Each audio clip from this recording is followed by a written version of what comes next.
한 주간 평안하셨습니까? 우리 옆에 분들과 인사 나눕시다. 한 주간 평안하셨습니까?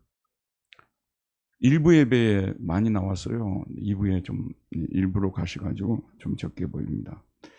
오늘 제목은 불을 던지러 오신 예수님입니다. 오펜하이머 한번 띄워줘 보실래요? 네, 위에 분이 아인슈타인이고 밑에 분이 오펜하이머입니다. 원자폭탄 만드는데 결정적인 역할을 했던 분이 밑에 분이고 자문을 구했던 분이 위에 아인슈타인입니다. 여러분, 작년 8월 15일에 오펜하이머라는 영화가 개봉이 됐는데요.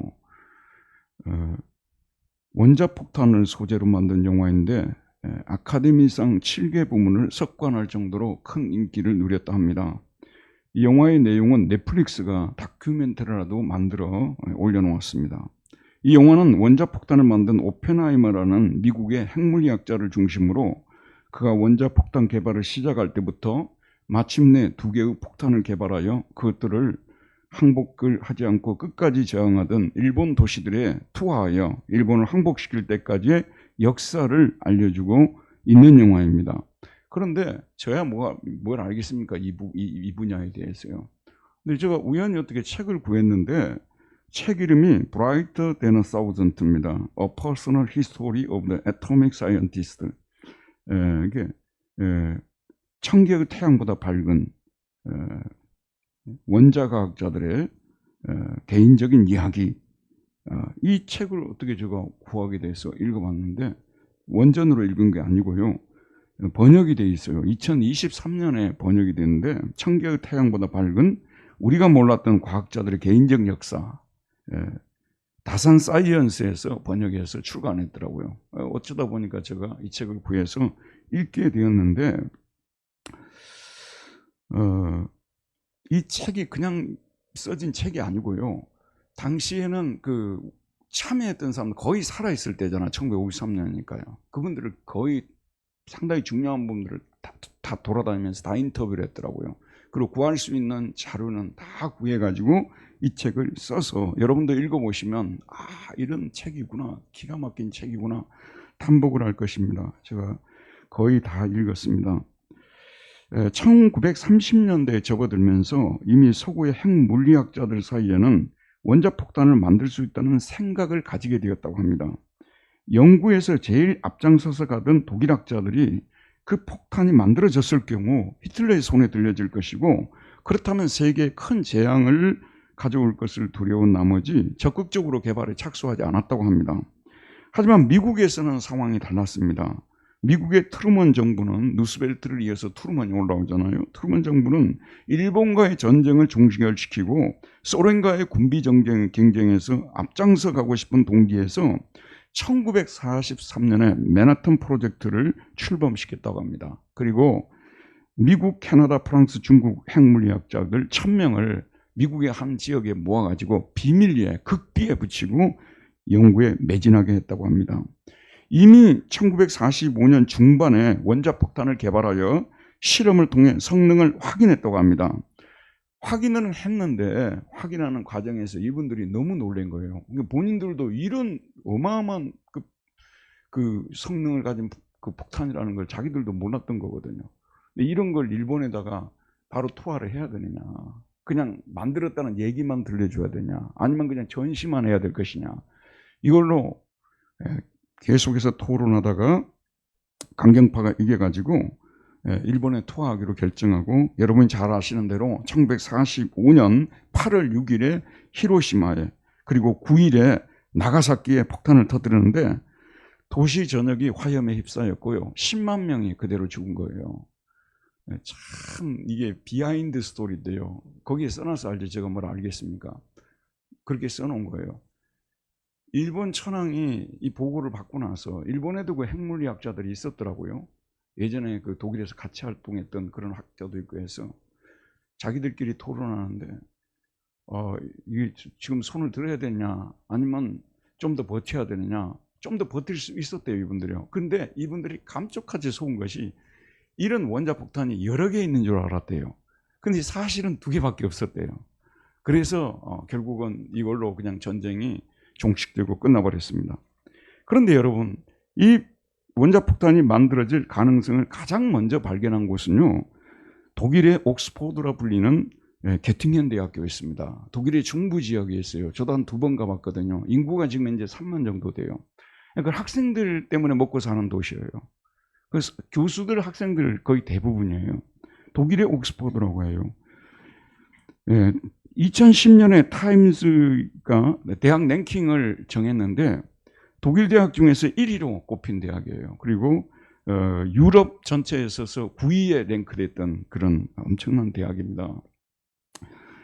여러분, 1920년대까지 있잖아요. 1920년대까지, 1900년대 초에서 20년대가 세계에서 제일 좋은 대학이 이 대학이었대요. 게팅겐 대학교. 노벨상 수상자가 몇 명인 줄 아세요? 제가 게팅겐에 놀러 가가지고 거기에서 공부하는 후배가 거기 공부를 하고 있었거든요. 저는 신학이니까. 너 알아? 내가 다니는 베를린 대학교에 노벨상 수상자가 29명 나왔다고. 내가 큰 소리 딱 치니까 그 친구가 하는 게팅겐 대학에는 44명 남았어 그러더라고. 그래서 제가 그 대학이 그리 좋은 줄 알았어요. 특별히 이제 이 대학에 있어서 그 수리 연구소, 수학과 물리학에 있어서는 압도적 1위를 했대요. 지금도요, 독일에서 수학에서 한 문제도 안 틀린 천재들만 거기 가는데요. 게팅겐 대학교는요. 나도 수학 잘하는 애 있으면 게팅겐 대학 유학 보내라고 하는데 그런 어마어마한 대학입니다. 이 수리 연구소 한번 보여주세요.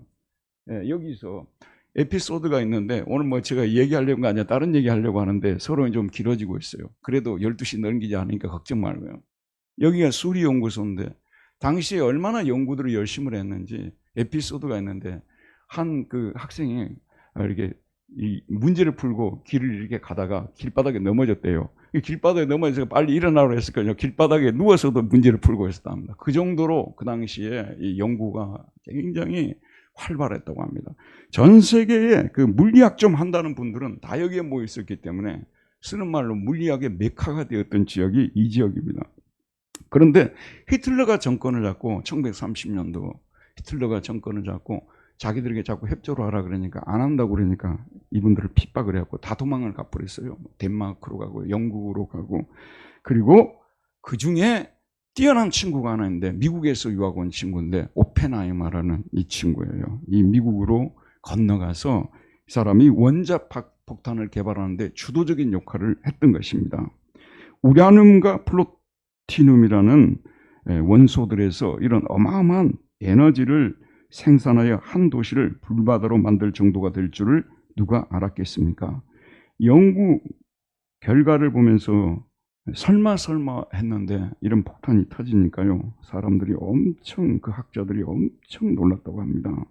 그런데 더 우리가 심각하게 받아들여야 될 것이 그때 만든 원자폭탄은요. 지금 만든 원자폭탄하고요. 성능에 있어서 잽도 안 된대요. 그건 장난감 수준이라는 거예요. 그런 원자폭탄이 세계에 지금 제가 볼 때는 한 몇백 개 아니면 많게는 1000개도 넘게 있을 텐데 그냥 저희들은 그냥 죽은 목숨이에요. 그냥 누가 정신없어 누르면 다 끝난 거니까 오늘 집에 들어가서 나는 죽었다 하고 삽시다 우리. 그런 세상에 사는데 아무 일 없듯이 해는 뜨고 뭐 이렇게 하니까 살았다 하지만 죽은 사람들과 마찬가지입니다. 이 이제 그 원자폭탄을 만든 오펜하이머가 그 실험을 하고 나서 그 실험 결과를 보면서요, 이 사람이 그 청년 때부터 천재였대요. 시를 되게 좋아하는데 산스크리트 경전 바가바드 기타에 그 여러 식구를 외우고 다녔대요. 그런데 이 광경을 목도한 후에 이 사람이 그 중에 우리식으로 말하면 성경 말씀을 거기에 떠올리는데 그게 뭐냐면 나는 죽음이요 세상의 파괴자가 되었다. 이런 말을 했다고 합니다. 그리고 제2차 세계대전이 종식되고 나서요, 미국에서 영웅 대접을 받고 수도 없이 많은 메달도 받고 상도 받고 이랬는데 나중에는 이 사람이 좀 더 소극적이 되니까 강경파들이 소련하고 접선을 했다고 정보를 팔아넘겼다 해가지고 누명을 씌워가지고 그냥 아웃시켜버리고 모든 그 직책에서 다 물러나서 후회하면서 마지막을 보냈다고 그렇게 적혀 있었습니다. 제가 이 원자폭탄을 생각해 보면서요, 이런 원자폭탄을 한순간에 다 날려버리고 우리 인류에게 정말 최상의 나라를 만들어줄 수 있는 그런 폭탄이 하나 나오면 좋겠다. 만약에 그런 폭탄을 누군가가 만들 수 있다면 그 사람은 진짜 노벨상을 줘야 될 사람이 아니겠느냐, 그런 생각을 해보았습니다. 여러분, 사실 우리 인간 세상에서 제거돼야 될 것은 뭐냐면요, 원자 폭탄을 통해서 진짜라도 제거돼야 될 것이 뭐냐면 원재. 이게 원재. 이게 참, 이게 언어의 유희라고 할까요? 원자 폭탄, 원재. 사실 여러분, 이 세상이 너무나 고요한 것처럼 보이고요. 매번 우리가 생존 경쟁이란 약육강식, 적자 생존 이런 식으로 얘기를 합니다만 조용해요. 근데 우리 안에도 죄가 없는 것처럼 다 보이는데요, 우리에게는 원죄라는 무서운 죄가 이게 다 우리 안에 장착되어 있어요. 이게 죄의 본성이요, 이게 숨어 있을 뿐이지 어떤 상황만 되게 되면 이 죄의 본성이 나오지 않습니까? 그래서 진짜 제거해야 될 것은 우리 안에 있는 원죄입니다. 인간 안에 있는 죄성을 제거해야만이 인류에게 진정한 유토피아가 도래하는 것이거든요. 이 죄성을 때문에 사실은 서로 미워하고, 또 미워하니까 또 싸우는 거 아니겠어요? 예. 이런 폭탄을 만든다면, 이런 폭탄이 있다면 인간의 죄를 없애고 의로운 세상을 만들 수 있는 그런 폭탄을 개발할 수 있다면 최상이겠죠. 근데 여러분, 성경을 보게 되면 그런 폭탄이 이미 있다고 성경은 구약에서부터 계속 말씀하고 계시거든요. 예수님께서도 이 세상을 떠나시기 전에 고벨 설교에서 이 폭탄을, 인간의 죄를 박살을 내고 그리고 의로운 세상을 만들 수 있는 이 폭탄을 가져올 성령님에 대해서 계속 집중적으로 소개했다는 것을 지난 설교를 통해서 우리가 들었지 않습니까?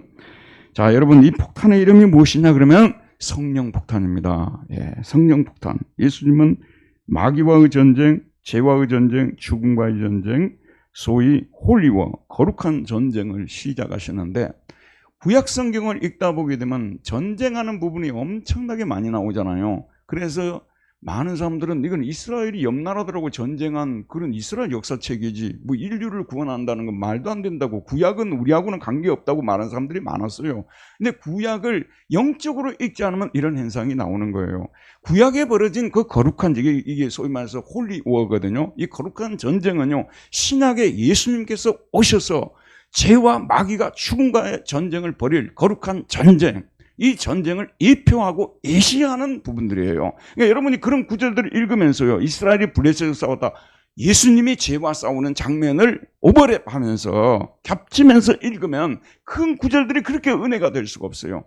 그런데 그런 영적인 그게 없이 그냥 구약을 읽으면요, 이거 이스라엘 역사책을 왜 우리 한국 사람들이 이름도 다 이스라엘이라고, 한때는 그리스 사람들이 기분이 나빠가지고요, 이스라엘 책을 우리가 왜 읽어야 되냐고, 왜냐면 우리가 이스라엘보다 더 우위에 있는 문화를 가지고 있는데 왜 이런 사람들이 읽어요? 그래서 여러분, 알레고리라는 게 나온 거예요. 모든 그 문자 속에는 숨어있는 뜻이 있다 해가지고 그리스 사람들을 설복을 시킨 것입니다. 홀리워는 신약에 예수님께서 벌일 이런 마귀와 죽음과 죄와의 싸움, 이 싸움에 대한 예표로서, 예시로서 등장하고 있다는 것을 생각하면 이게 굉장히 우리에게 은혜가 되고, 또 한 가지만 덧붙일게요. 이런 구절을 지금 현재 우리 교회와 그 다음에 이 세상과 싸움에다가 적용을 시키면요, 그야말로 그런 식으로 해석을 하자는 분들이 지금도 유월절교라는 것이 야탐역에서 지금 엄청 유행하고 있어요. 지난번도 우리가 하는데 유월절교에 대해 앞에 사람들이 막 기분 나쁘다고 걸어가면서 이야기를 하더라고요. 유월절을 문자적으로 거기 가서 지켜야 된다는 얘기 아니에요. 그거는 예수님이 오셔서 모든 절기를 완성시켰기 때문에 폐지된 거 아니겠어요? 그걸 이해를 못하니까 여러분, 무조건 성경만 읽으라고 하는 것은요, 정말 잘못된 것입니다. 성경을 똑바로 배우면서 읽어야지. 그렇지 않으면 6월절 되면 비행기표 끊어가지고 간다니까, 실제로요. 근데 그런 교가 예전에 독일에 있었는데 지금 와보니 한국에 또 유행하고 있는 거예요. 그래서 이 거룩한 전쟁을 진짜 총 들고 칼 들고 싸우라고 이렇게 성경을 해석해버리면요, 기독교처럼 잔인한 종교가 어디에 있겠습니까? 여러분, 성경을 똑바로 배워야 됩니다. 이 거룩한 전쟁, 이제 예수님께서 한마디로 말해서 히로시마와 나가사키에 원자폭탄을 투하해서 이 전쟁을 아주 끝낼 어떤 계기를 만들었던 것처럼 십자가 부활 사건은 바로 그런 거예요. 이 죄의 세력이 이제는 무너졌다는 거예요. 그렇기 때문에 이 전쟁은 사실은 끝난 거나 다름이 없는데 잔재와의 전쟁이거든요. 이 전쟁을 수행하기 위해서 예수님께서 고별 설교를 통해서 성령을 보내주시겠다고 약속을 하신 것입니다. 성령 폭탄을 내가 너희들에게 들려줄 테니 이 폭탄을 투하해서 내가 이루고자 하는 이 거룩한 전쟁, 내가 시작한 이 거룩한 전쟁을 완성시키라고 말씀하고 있는 것입니다. 자, 오늘 말씀으로 와보도록 할게요. 49절을 우리 큰 소리로 한번 읽어보도록 하겠습니다. 49절입니다. 시작. 내가 불을 땅에 던지러 왔노니 이 불이 이미 붙었으면 내가 무엇을 원하리요? 내가 불을 땅에 던지러 왔노니. 불, 우리말에 불이 어떻게 해서 나온지를 혹시 여러분 아십니까? 한자로는 뭐죠? 불? 화 아니에요. 근데 그리스어로 불이 푸르예요. 푸르. 신기하죠, 여러분? 푸르, 불. 우리말, 만약 중국에서 어떤 화잖아요. 그렇기 때문에 화 비슷해야 되는데 불이라고 되어 있는데 이유를 모르겠어요. 어쨌든 비슷하다 그 얘기예요. 예, 불을 땅에 던지러 왔느니 여기서 예수님 말씀하신 불은 뭐겠습니까? 예수님 실제 불을 던지신 적이 있어요, 없어요? 실제 던진 적 없습니다. 성령 폭탄을 말하는 거죠. 예수님께서 지금까지 공생애 동안 이 성령 폭탄을 계속해서 던졌는데 이제는 너희들에게 줄 테니 이 폭탄을, 이 성령의 폭탄을 세상에 던지라고 말씀하고 있습니다. 그런데 여러분 참 놀라운 것이요, 이 성령의 폭탄은 항상 말씀과 결합이 될 때, 저는 이 원자력에 대해서 우리 교회 우리 양 집사님은 전문가입니다만은 저는 전혀 모르는 평신도 아닙니까? 그런데 뭐 거기서 중성자라는 것이 역할을 크게 하더라고요. 중성자라는 것이 이게 핵분열을 일으키는데 중요한 역할을 하는 거예요. 들어보세요, 여러분. 성령님은 하나님의 말씀과 함께 말씀을 가지고 말씀을 통해서 항상 힘을 발휘하는 분입니다. 핵분열을 일으키는 분이에요. 우리 한국 교회에는 죄송합니다만은 이 성령론에 대해서 심각한 말하자면 잘못된 가르침이 많이 퍼져 있는데요. 성령은 성령, 말씀은 말씀 따로 다루는 것은요, 이건 완전 비성경적이에요. 이거는 성령과 말씀은 절대로 분리되어서 갈 수가 없는 거예요. 반드시 성령님은 말씀을 통해서 말씀을 우리 안에 던져가지고 에너지를 우리 안에서 갖도록 하시는 분이시라는 것을 잊지 말아야 되는 것입니다. 그래서 여러분 성령으로 폭발하고 싶으면요, 말씀 안으로 들어가서 말씀을 묵상하고 말씀을 쪼개고 그렇게 하시는 은혜가 있기를 바랍니다. 그러면 우리 안에 성령이 놀라운 힘을 가져다 준다는 말씀입니다. 말씀을 듣는 중에 성령이 우리의 가슴을 뜨겁게 하신다는 것이 성경에 직접 나와 있어요. 대표적으로 어디겠습니까, 여러분? 엠마오로 가는 두 제자. 엠마오로 가는 두 제자는 어떤 제자들이에요? 지난 일주일 동안 아니면 2주 안에 일어났던 예루살렘에서 일어났던 일들 때문에 더군다나 자기들이 믿고 따랐던 선생님이 십자가에 못 박혀 처참하게 죽어가는 이 사실을 생각하고 그가 이스라엘 구원할 메시아라고 따라다녔는데 처참하게 가장 흉악한 죄인이 못 박혀 돌아가시는, 죽는, 십자가에 못 박혀 돌아가시는 이 부분을 보면서요, 너무나 낙심하고 너무나 실망했어요. 너무나 슬퍼하고요. 그래서 이분들이 주님을 따르던 그 열심도 열정도 다 잃어버렸어요. 여러분 저를 보세요. 우리가 예수를 믿으면서도요, 어떤 교회 생활할 때 나에게 정말 충격적인 사건, 내가 너무 고통스럽고 이기기 어려운 그런 일을 한번 딱 당하잖아요. 어떤 사람은 5년, 10년, 15년, 20년 동안요, 영적인 페이스를 잃어버립니다. 이 사람들도 너무 큰 일을 당해 놓으니까 이제는 우리는 예루살렘을 떠나서 엠마오로 가야 되겠다 하고 가고 있는데, 그때 누가 나타났습니까? 그날에 그들 중 둘이 예루살렘에서 25일이 되는 엠마오라 하는 마을로 가면서 이 모든 일을 서로 이야기하더라. 그들이 서로 이야기하며 문의할 때 예수께서 가까이 이르러 그들과 동행하시어서 예수님께서 그들에게 성경 말씀을 풀어주기 시작해요. 그 말씀은 메시아에 관한 말씀인데 구약에 나오는 메시아가 먼저 고난을 당하고 부활할 것에 대한 말씀을 구절구절을 짚어가면서 그들에게 설명을 해줍니다. 그런데 그런 말씀을 듣는데 자기들의 마음이 점점 뜨거워지는 거예요. 자기들의 마음이 타는 것을 느낀 것입니다. 그래서 예수님이 떠나고 난 후에 그들끼리 하는 말이 24장 32절에 나오는데, 그들이 서로 말하되 길에서 우리에게 말씀하시고 성경을 풀어주실 때에 우리 속에서 마음이 뜨겁지 아니하더냐. 버닝, 여기서 카이오메네라는 히라보다는 영어로 버닝입니다. 타지 않더냐 그 말이에요. 타오르지 않더냐. 말씀을 듣는 가운데서 성령이 역사함을 통해서 그들이 다시 힘을 내고 담대해지게 되고요, 죽음을 두려워하지 않고 잃어버린 열정과 열심을 회복합니다. 그런데 엠마오로 가는 두 제자, 이 부분을 우리가 읽을 때요, 저를 비롯해서 많은 사람들이 잊어버리는 부분이 있어요. 잘 보세요, 여러분. 가슴이 뜨거워졌다는 것은 누구나 다 알아요. 그런데 이 사람들이 그 얘기를 듣고 다시 예루살렘으로 돌아간 거예요. 여기를 떠나겠다고 했던 분들이 다시 주님으로부터 은혜를 받고 다시 가슴이 뜨거워져서 열심과 열정을 해보고 예루살렘에 돌아가가지고 제자들이 모여있는 그곳에 가서 우리가 부활하신 주님을 만났다고 해주면서 제자들이 어떻게 할까 두려워 떨고 있는 제자들이 힘을 내게 하는데 일조했다는 것을 우리가 볼 수가 있습니다. 자, 우리 엠마오로 가는 두 제자, 예전에 참 많이 불렀는데 지금 좀 안 부르고 있죠. 오늘 우리 같이 한번 불러보도록 합시다.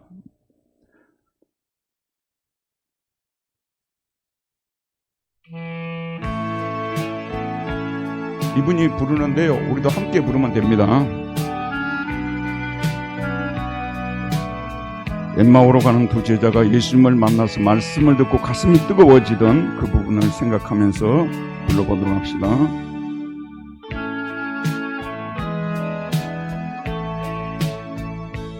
엠마오로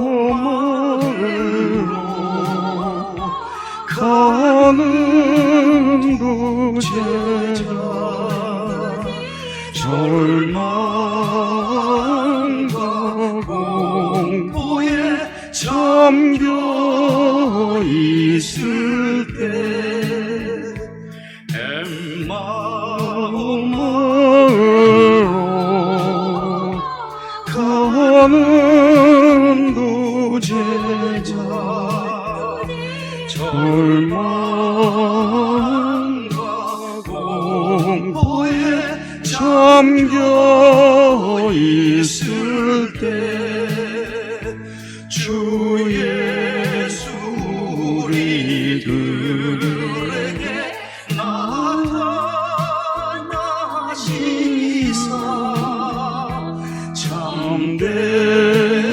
참되신 소망을 보여주셨네.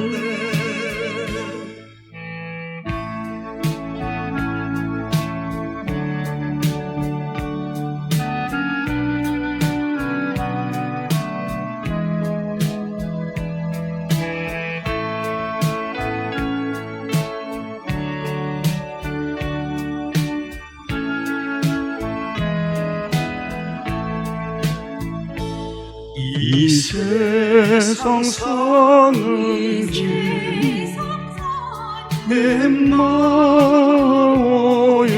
길,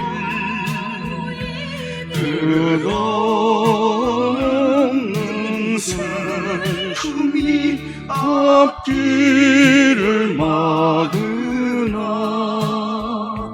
이 세상 사는 길, 엠마오의 길, 끝없는 슬픔이 앞길을 막으나 주 예수 우리들에게 나타나시사 새 소망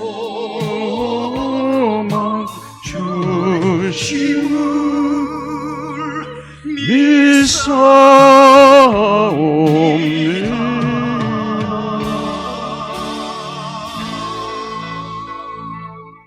저 개인적으로 선언합니다. 앞으로 한 달 동안 트로트 안 부를 거예요. 온 세상이 트로트 세상이야. 세상에 그 정도 일해가지고 그렇게 많은 돈을 벌면요, 보통 사람은 정말 너무 이게 심각해요.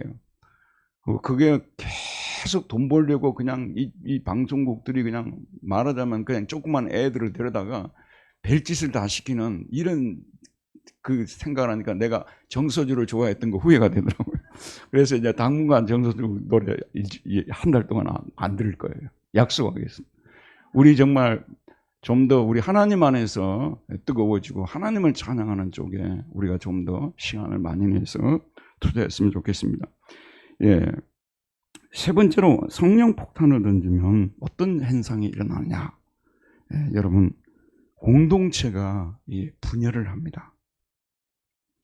제가요, 잘 모르니까 인터넷에서 원자력 폭탄의 작동 원리에 대해서 한번 찾아봤어요. 원자력 폭탄의 작동 원리는 두 가지 주요 단계를 거친다. 첫째, 핵 분열 과정. 원자력 폭탄은 원자 핵의 불안정성을 이용하여 핵 분열을 시작합니다. 원자력 폭탄은 원자 핵의 불안정한 핵종 중 하나인 우라늄 235 또는 플루토늄 239를 사용합니다. 이러한 핵종은 중성자를 흡수하면서 불안정 상태로 변하고 이 과정에서 더 많은 중성자가 방출됩니다. 둘째, 연쇄 과정과 폭발. 방출된 중성자는 주변의 다른 핵을 산란시키면서 더 많은 핵 분열을 일으키는 연쇄 반응을 초래합니다. 이 과정에서 방출되는 에너지는 지극히 높으며 무수히 많은 핵 분열이 급속도로 진행됩니다. 결과적으로 놀라운 양의 에너지가 방출되어 폭발이 일어나며 거대한 파동과 열기를 일으킵니다. 다 알아들으셨죠?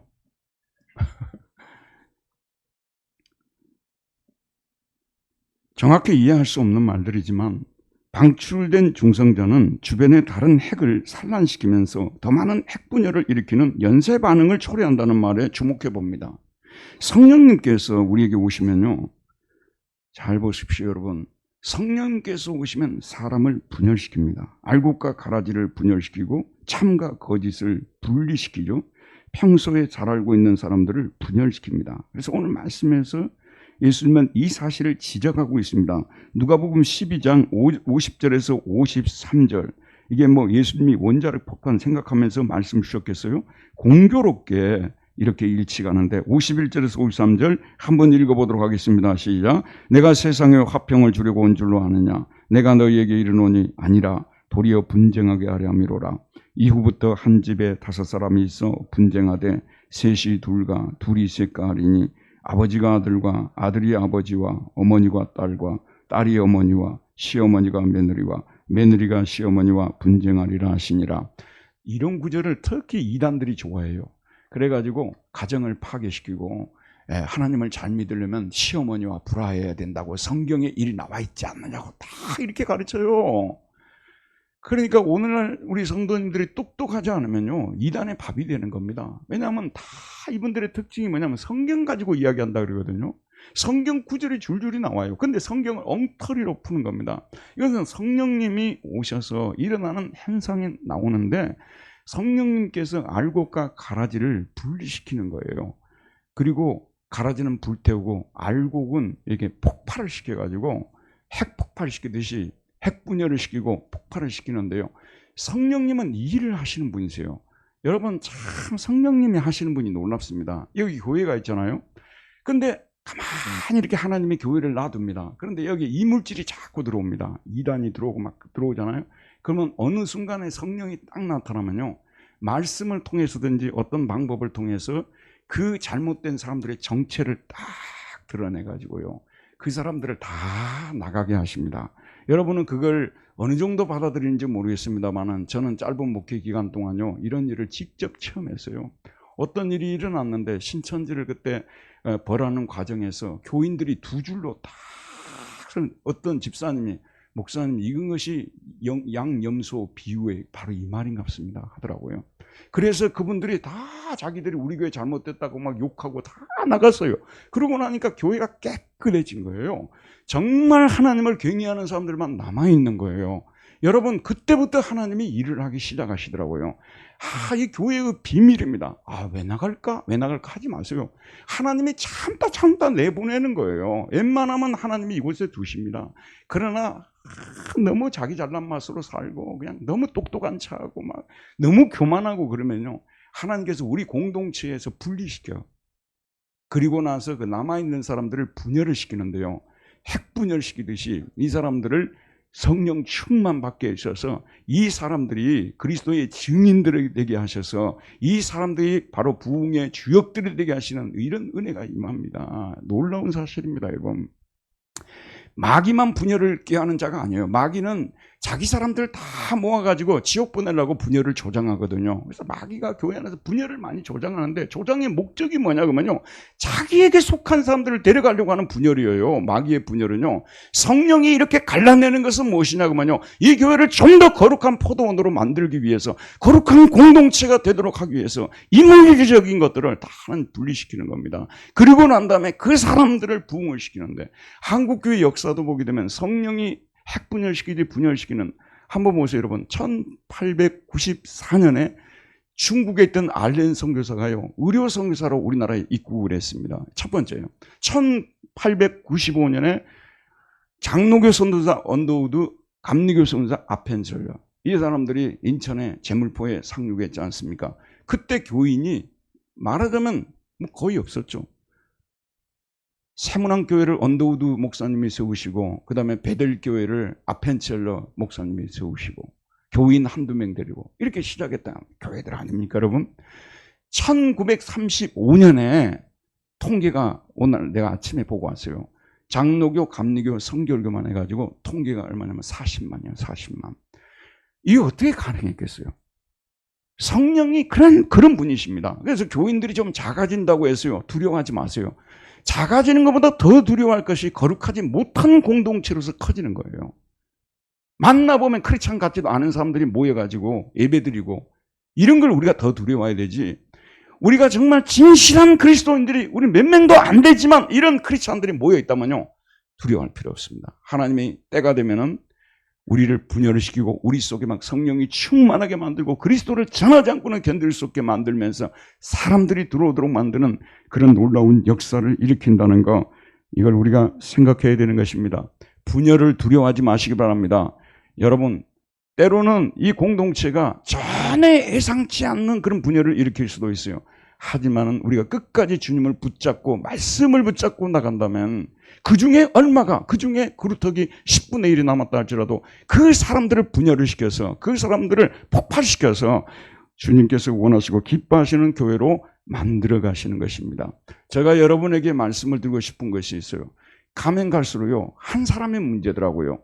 저는 이걸 요즘 와서 많이 생각하거든요. 한 사람의 문제예요. 기독교는요, 두 사람의 문제도 아니에요. 한 사람의 정말 똑바로 된 크리스찬을 만드는 이것이 너무나 중요하다는 거.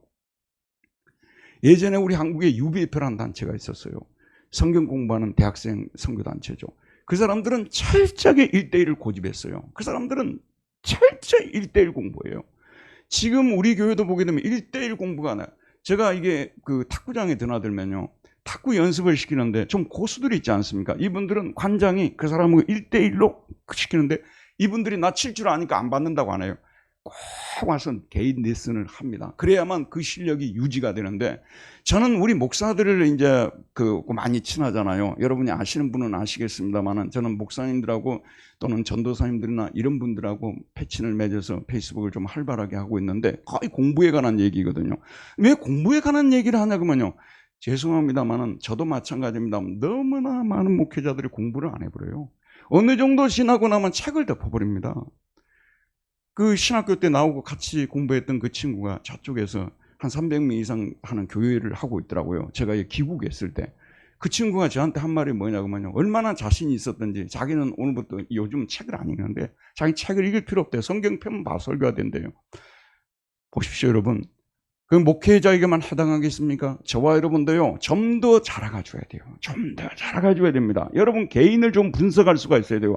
내가 지금 어느 정도 신앙생활을 하고 있는 사람인가? 내 신앙의 수준이 초급인가, 중급인가, 고급인가? 그걸 좀 볼 수가 있어야 돼요. 그래서 나에 대해서 철저한 분석하여서 내가 어떤 면에서 부족한지를 알고요. 여러분 설교도 열심히 듣고 성경 공부도 참여하고 그리고 기도 생활도 늘리고요. 그리고 이 영적 개선과 또 성장을 위해서 많이 애써야 되는데 한국 교회가 봉착한 문제가 이 문제예요. 어느 정도 성장하고 사람들이 성장을 멈춰버려서 근데 성장을 왜 해야 되는지조차도 모르고 있는 거예요. 이게 지금 저는 이런 크리스찬들이 우리 교회가요. 설령 10명이 남더라도 이 10명이 그러한 자세로 신앙생활을 한다면 100명 되고 1000명 되고 이거 사실 일도 아닙니다. 폭발하기만 하면 되는데 문제가 여기에 있어요. 그래서 성령이 오셔서 내가 세상에 화평을 주려고 온 줄로 아느냐? 내가 너에게 이르라 아니라 도리어 분쟁하게 하려 함이로다. 이후부터 한 집에 5사람이 있어 분쟁하되 셋이 둘과 둘이 셋과 하리니 이런 말씀이 나오는 것입니다. 네 번째 성령님 오시면 권능을 받습니다. 원자 폭탄이 떨어지면 엄청난 파워가 나타나지 않습니까? 성령을 받으면 우리가 파워 있는 크리스찬들이 파워 크리스찬들이 된다는 것입니다. 만나봤는데 얘기해봤는데 뭐 힘이 없어. 뭐 나오는 것이 없어. 여러분 언제까지 우리가 신앙을 이런 식으로 우리가 정당화하고 그래도 나는 괜찮은 크리스찬이야 그렇게 자기를 속이면서 살 것입니까? 만나면 우리 안에서 뭔가 그 사람들이 듣지 못했던 느끼지 못했던 그런 파워가 우리 속에 나와야 되는데 그게 바로 성령이 우리에게 임하면입니다. 사도행전 1장 8절에 오직 성령이 너희에게 임하시면 너희가 권능을 받고 온 유대와 사마리아와 땅끝까지 이르러 내 증인이 되리라. 이렇게 권능을 받으면서 잃어버렸던 열심, 열정 이런 것들을 회복하고 유대와 사마리아 땅끝까지 이르러 증인이 되는 그런 제자들의 모습을 보지 않습니까? 성령이 임하면 성령의 폭탄이 떨어지게 되면 사람들에게 권능이 임하게 된다는 것을 말씀드리고 싶습니다. 여러분 정리하고 마치겠습니다. 우리 교회에도 성령의 불이 다시 붙어야 합니다. 성령 폭탄을 맞아야 되고요. 자, 그러기 위해서 아까 제가 탁구장 이야기를 했는데요. 사실 한 달 전부터인가 탁구를 제가 시작을 했어요. 일주일에 2-3번밖에 안 갑니다. 우리 교인들하고 같이 이렇게 치는데 보세요 여러분. 거기서 진짜 이 탁구를 치는 사람들은 하루도 안 빠지고 거의 하루에 한 5-6시간씩 와서 칩니다. 그러니까 그런 실력이 나오는 거지 가가지고 그냥 한두 번 해보고 드라이브가 안 되네. 옆에 분들한테요. 정말 죄송한 표현입니다. 우리가 모이지도 않고 우리가 기도하지도 않고 열심을 내지도 않는데 어떻게 정말 이렇게 초대교회 같은 그런 모습으로 나타날 수가 있겠습니까? 제가 금방도 말씀드렸는데요. 우리가 살다 보면 예전에는 성령 폭탄을 다 맞으신 분들이잖아요. 근데 예전에는 내가 참 열심 내고 아주 뜨겁게 하나님을 섬기던 때가 있었어요. 그런데 많은 성도님들이요. 자기가 신앙생활하는 과정에서 어떤 특정한 일로 자기가 나름대로 어떤 상처가 있어서 고통스러운 일이 있어서 그때 그걸로 인해서 그 사건으로 인해서 지금까지 가져왔던 그 열심과 열정을 다 이렇게 잃어버리고 그냥 침울하게 그냥 슬프게 신앙생활하는 그런 경우들이 많이 일어납니다. 저 경우도 보니까요. 제가 제 자신을 한번 분석을 해봤어요. 그랬더니 코비드가 터졌잖아요. 코비드19가 터져서 저는 저 인생에서 그런 게 터질 줄 꿈에도 생각 못했던 일이 일어난 거죠. 근데 이제 그때 잠깐만 하지 하고 제가 독일에 가 있었는데 이제 이게 심각하다고 보도가 막 나오는 거고 처음에는 막 이런 일이 있을 거라고 하다가 보도가 나오기 시작하니까 정신이 바짝 들어가지고 그냥 새벽에 일어나가지고 조용조용하게 그냥 둘이서 성경 보고 열심히 기도하고 그리고 이제 귀국해가지고 또 그때는 막 여기 단속해갖고 막 못 오게 하고 그랬지 않습니까? 근데 이제 우리 교육자들이나 저는 어찌됐든지 우리는 교회를 지켜야 된다 해가지고 열심히 나름대로 이 교회를 지키고 또 3년 동안 또 교인들이 다 모이지 못하는 상황이니까 신경을 좀 많이 썼던 것 같아요. 에너지가 많이 빠져나간 거예요. 저 자신도 열정이 많이 식은 것 같더라고요. 열심도 많이 식은 것 같고요. 왜냐하면 그동안 에너지를 너무 많이 써가지고 약간 지쳤다고 보는 거예요. 저에게도 해당되지만 여기 앉아있는 여러분들에게도 어느 정도는 해당할 거예요. 우리 모두가 그 코비드와 싸워서 막 이기고 하려다 보니까 좀 지친 거예요. 그리고 이제 눈을 떠서 이제 좀 안정됐다고 보니까 갑자기 교회가 내리막길로 걷고 있는 거예요. 여러분, 교회가 내리막길로 걷는 이유는요, 여러 가지 이유가 있어요. 뭐 인구 절벽도 있고요. 여러 가지 이유가 있어요. 한국 교회가 보여준 부끄러운 모습들 때문에 저는 한 50%의 책임이 있다고 생각하고, 그러나 또 한 가지 관가하지 말아야 될 거요. 사회가 어느 순간부터 급격하게 이기적인 사회가 돼버렸어요. 진짜 나만 잘 먹고 잘 사는 사회로 급격하게 바뀌어버렸어요. 이거는요, 지금 아이들이 결혼을 못하는 경우도 있고 결혼을 안 하는 경우도 있고 그러잖아요. 좀 좋은 직장을 가진 분들, 이런 분들 중에서요, 결혼을 일부러 안 하는 경우들도 있어요. 이거는 달리 설명할 수 없어요. 이 사회가요, 급격하게 이기적인 사회로 가는 거예요. 나라라든지 공동체라든지 그런 걸 생각하는 것보다 내 살 길만 생각하고, 금토도 되잖아요. 금토 되면 금요일 되면 어느 정도 끝나잖아요. 그러면 텐트 사가지고, 요즘 텐트 치는 것도 너무 쉽더라고요. 그냥 툭 놓으면 탁 쳐지대요. 그런 텐트 사가지고 차에 싣고 곳곳으로 다니면서 야영하고 주말을 그걸로 보내고, 그냥 거기서 교회 다녔던 분들은 거기서 그냥 좋아하는 목사님 설교 듣고 예배 드리고 그냥 끝나버리고. 예전에 제가 베를린에 있을 때요, 한국에 있는 어떤 목사님이 제가 아는 집사님의 초청에 의해서 오셨어요. 그분이 토요일에 스위스로 여행을 가셨어요. 다녀오셔가지고 스위스의 대자연을 보면서 하나님을 찬양했다 그러더라고요. 그 사람 얼굴도 안 봤어요. 여러분, 합리화시키자면요, 끝이 없습니다. 그러나 우리가 모이기에 힘쓰라는 주님의 말씀, 명령을 잊지 말아야 돼요. 그날이 보면 볼수록 더 그리 알아. 목사님, 저는요, 주일에 한 번 오기도 힘들어요. 연세 드시거나 몸이 안 좋으신 분들은 해당하는 얘기예요.